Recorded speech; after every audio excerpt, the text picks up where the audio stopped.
What's going on, yo? What it is? So let's go ahead and slide on this video, and I want to talk about this situation dealing with Josh Atrosi. Now, if you guys don't know who Josh Atrosi is, he's basically an entrepreneur and he's a social media influencer, right?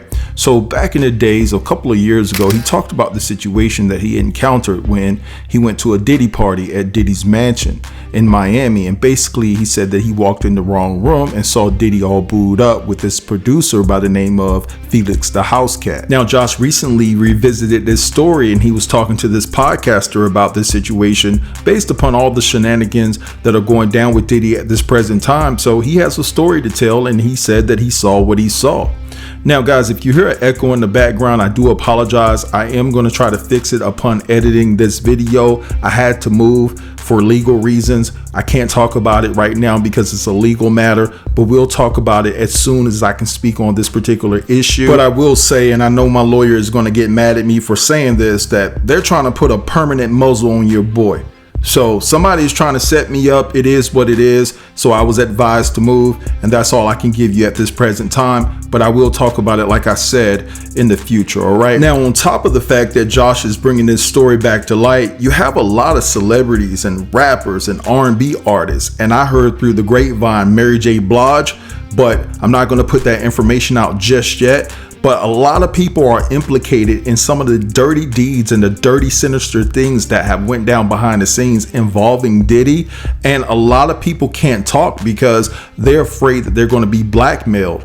Diddy has a lot of camera footage on a lot of your favorite celebrities and entertainers partaking in some of those wicked rituals. At least that's what I've been told, and doing a whole lot of things with escorts and sleeping around with people that are not of age and things like that. You know, the normal stuff that Diddy has been doing for quite some time. So the OG Gene Deal talked about this situation while he was being interviewed by The Art of Dialogue, and he touched on why a lot of your favorite entertainers, a lot of rappers, a lot of R&B artists don't want to talk about Diddy, defend him, or say anything in regards to that matter because they're guilty themselves and they're afraid of being thrown in the fire as well. So guys, what I want to do right here is play you guys a clip about this situation dealing with Josh Atrosi and the things that he said that he saw while attending Diddy's party. And then the second clip is going to involve Gene Deal talking about why a lot of rappers and people that have been hanging out with Diddy for years don't want to come forth and speak out against Diddy. So sit tight, guys, and I'll be back to close the video. I swear it be falling in my lap. Josh Atrosi claims he saw Diddy allegedly doing boy-on-boy action with Felix the House Cat. And Felix the House Cat is a known house mixer, house producer. And let's not forget, everyone always talked about his white parties being crazy. So Josh is an entrepreneur. He's a social media influencer. So this is his area. This is where he be at. So last night, Josh was on a freaking podcast and he retold a story he told years ago. He said one night he was invited to a Miami party with another DJ because he was around a bunch of black people. And he was like, I ain't got no business being here, but what the hell? I'm here. Let me have. So in order for him to relax around all these beautiful black people, he took X. So he was wandering around the mansion all lucid and, you know, just living his best life. And he opens a door where Diddy and Felix the Cat were allegedly spooning each other. And there were other people in the room as well. He said everybody stopped and looked at him, including Diddy. And he was scared as shit. He said he then went to a podcast and told this story and got a phone call from Diddy's people asking him to recant his story or say that it was a joke. But he said, hell no, I saw what I saw. I'm not changing my story. So he goes on Hot 97 with E-Rob and he tells the story again. But E-Rob had him on pre-recording because he's had him on the show before and he tends to go off the racks. E-Rob said, hey man, I'm not playing this. I'm not airing this. I ain't going out like that. Do you know what he did to Kid Cudi car? Do you know what happened to Kid Cudi car? E-Rob said he was crazy and he don't know what Diddy is capable of, so he's not airing that. But the fact is, Josh's story never changed. He saw what he saw. And this just confirms more and more about how people are jumped into the industry. I'm talking like it's a gang. Y'all are literally jumped into the industry. I don't know how many times I've heard this. In order to be a part of the group, in order to be a part of the circle, you have to get jumped in. And I do mean jump. But one thing that was happening recently was that with the whole cancellation of Diddy, you know, Diddy got canceled because of Cassie. Just like she took it back though. I know, but like it's unclear. So but this was something I've been talking about for years because he it's like now a documented thing that I saw him like at a party in Miami. Like I was at a party in Miami that I should not have been at, like some real black excellence that I was not deserving to be at, but I went with the DJ. Yeah. And I took ecstasy and I ended up wandering around in some mansion on Star Island, and I end up walking, I guess it was his mansion. And I end up, it's all like just hot. It's all hot black people. Yeah. And then just like one moron with an afro. And everyone's like, how do... Oh, right. When you had an afro. They're like, whose man is this? Yeah. But I came in and I basically saw him. I walked in a room I shouldn't have walked into, and I saw him like hooking up with a dude. Basically, like full spooning situation. This guy, Felix the House Cat, who's like a producer. Whatever. I then told the story on a podcast, and then his people called me and were like, you need to say you were joking. Like, say you're a funny guy and like you made it up for the views. And I was like, but I did not. I saw it. And he saw me when I came in. Were you like a little scared? Yes. Because everyone in the room like stopped, because I opened the door and was like, is this the bathroom? And everyone was like, no, this is a room where like celebrities, like male celebrities hook up. It's like some glitterati shit. Yeah. And then he basically had people call me and like threaten me and like tell me that if I didn't take it back and say I was joking. And you still didn't take it back? Refused, no. Why? And then I talked about it on Hot 97, and they wouldn't air it. Ebro, who does the morning show on Hot 97, so Hot 97 always kept me on a pre-record because they were like, what are you going to say? Yeah. They would never let me do a live interview. And I told the story, and then afterwards he was like, I'm not going to run this interview because like Diddy's insane, and he blew up Kid Cudi's car and all this shit. So and I feel like you did that on purpose. Like you wanted to see what he'd do to you. No, I wanted to get Diddy. But now everyone just found out that he like blows up people's... Kid Cudi finally told the story. Oh, I've been saying this for years. I've been like, Kid Cudi is cute, right? Okay, yeah. Like, yeah. No, like he seems like a good guy. Yeah. He's the original, like sort of like, he kind of invented like anxiety depressed rap. Yeah. Because no one like was doing that. And then he was like, I'm sad and like on like medication. Right. You know what I'm saying? Yeah. And then like everyone. And then Logic did it. A lot of people like started being like, I'm sad and like but he was the first one to be like, I'm on Wellbutrin. Yeah.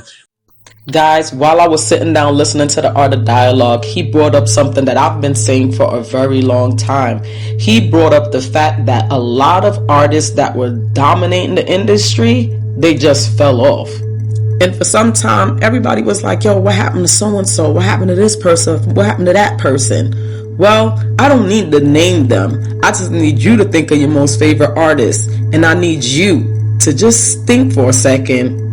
What could have made them just fall to the wayside in the industry? It's pretty safe to say that there's a lot of allegedly blackmail going on.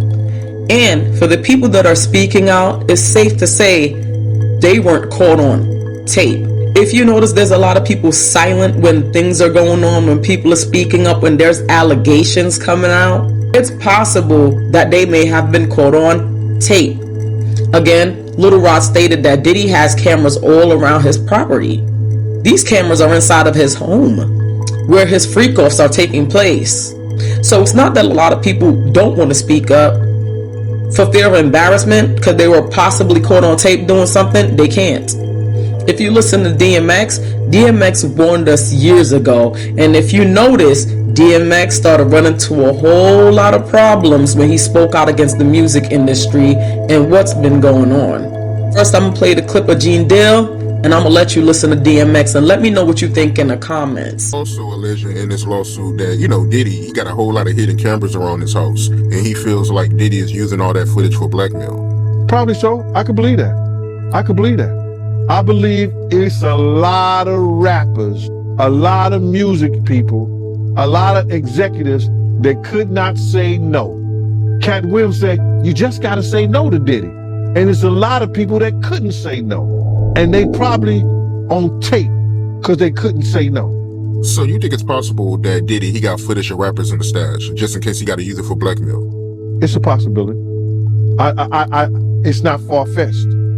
If he was taping Cassie and he was having Cassie taped and everything like that, why wouldn't he do nobody else? She's the only one? I doubt it.